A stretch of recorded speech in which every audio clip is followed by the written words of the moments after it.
एक बार देवर्षि नारद के मन में यह अभिमान पैदा हो गया कि वे भगवान विष्णु के सबसे बड़े भक्त हैं।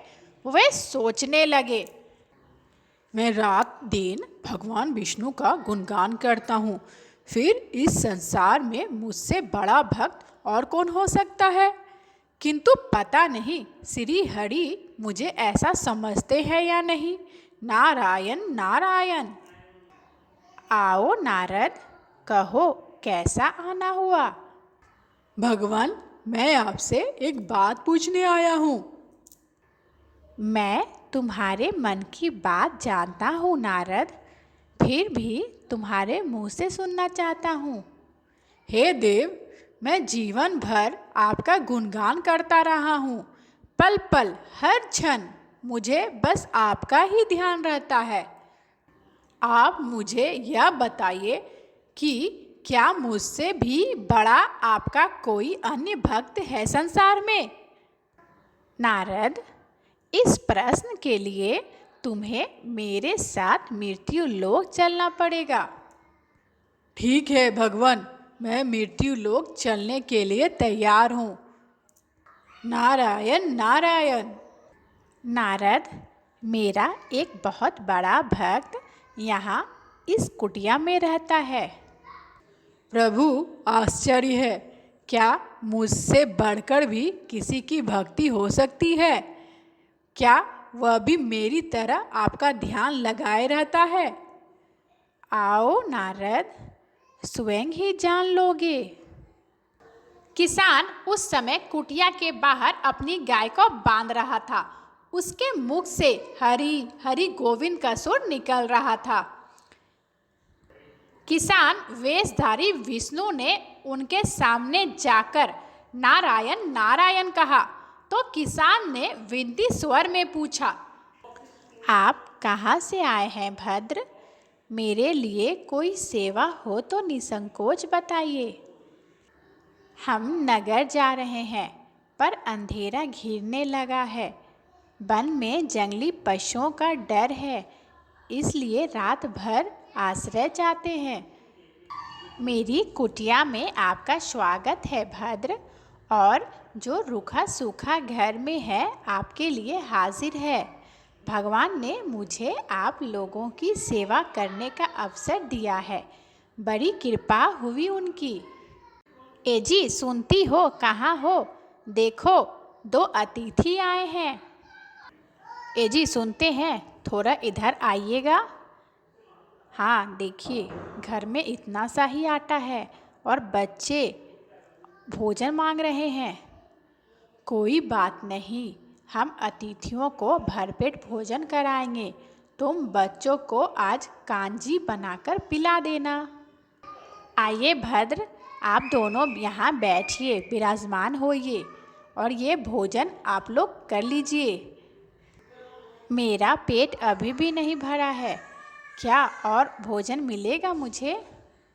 ए जी, सुनती हो? उन्हें और भोजन चाहिए। कुछ है क्या रसोड़े में? बच्चों के लिए कांजी बनाई है, बस वही शेष है। ठीक है, कोई नहीं, वो मेरे अतिथि हैं, वो कांजी दे दो उन दोनों को, पी लेंगे। उन लोगों को अभी भी भूख लगी हुई है, और अतिथि तो भगवान का रूप होते हैं। आइए, आप लोगों का बिस्तर लगा दिया है मैंने, आप लोग यहाँ पर सो सकते हैं। बच्चों, चलो, सब कोई सो गए हैं, अब तुम लोग भी सो जाओ। माँ, नींद नहीं आ रही है, मुझे बहुत ज़ोर से भूख लगी है। पिताजी ने उन अतिथियों को कांजी भी पिला दी। क्यों पिला दी माँ? हम लोगों को क्यों नहीं दिया कुछ खाने को?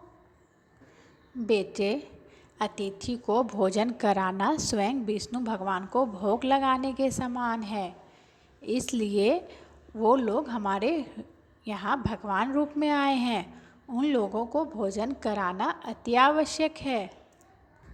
तुमने सुना नारद? किसान और उसके परिवार को भोजन नहीं मिला, फिर भी वह मेरे गुण गा रहे थे। प्रभु, यह तो कुछ भी नहीं है। मैंने तो कई कई दिनों तक भूखे रहकर आपका स्मरण किया है, नारायण नारायण। अगले दिन सुबह उन्होंने देखा किसान भगवान विष्णु की मूर्ति के सामने कह रहा था, गोविंद हरि हरि, तुम सदा मेरे मन में बसे रहो, बस मुझे और कुछ नहीं चाहिए। फिर दोनों अतिथियों से बोला, हरि की बड़ी कृपा है, वह जग की रखवाला है। प्रभु के दया से रात को कोई कष्ट तो नहीं हुआ आप लोगों को। आप लोग जब तक आपका जी चाहे तब तक आप दोनों यहाँ रहें।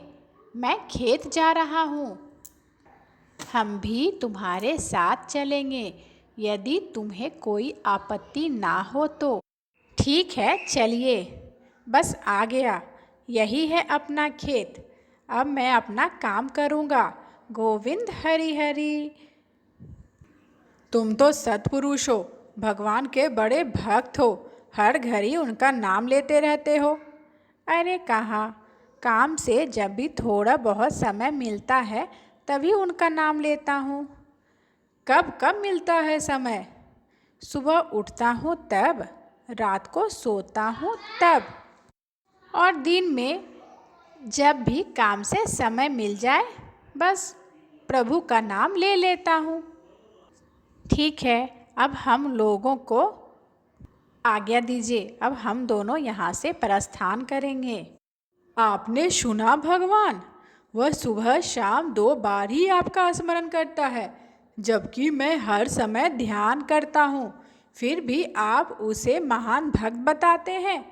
नारद, तुम चिंता मत करो, इसका भी उत्तर मिल जाएगा तुम्हें, सही समय तो आने दो।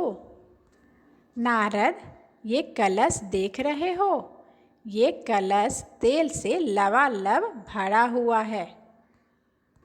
इस कलश को अपने सिर पर रखकर बिना हाथ लगाए सामने वाली पहाड़ी तक ले चलो नारद। किंतु ध्यान रहे, इस कलश में रखे तेल की एक बूंद भी जमीन पर गिरने ना पाए। यह कार्य सहज तो नहीं है प्रभु, पर ये मैं आपके लिए जरूर करूँगा। नारायण नारायण। ठीक है नारद, प्रभु ये लीजिए। मैं पहाड़ी तक जाकर वापस भी आ गया। लौट आए नारद। ठीक है, अब यह बताओ कि इतनी दूर जाने और आने में तुमने कितनी बार मेरा स्मरण किया है? एक बार भी नहीं भगवान।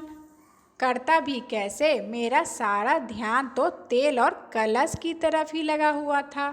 तब तुम ही सोचो, वह किसान दिन भर कठिन परिश्रम करता है, फिर भी 2-4 बार मेरा स्मरण जरूर करता है, और तुम एक बार भी मेरा स्मरण नहीं कर पाए। मान गया प्रभु, आपके चरणों में मेरा कोटि कोटि प्रणाम। मुझे क्षमा कर दीजिए प्रभु। मैं समझ गया, जो संसार के झंझटों में रहकर भी आपका स्मरण करते हैं वे ही सबसे बड़े भक्त हैं। नारायण नारायण। तथास्तु।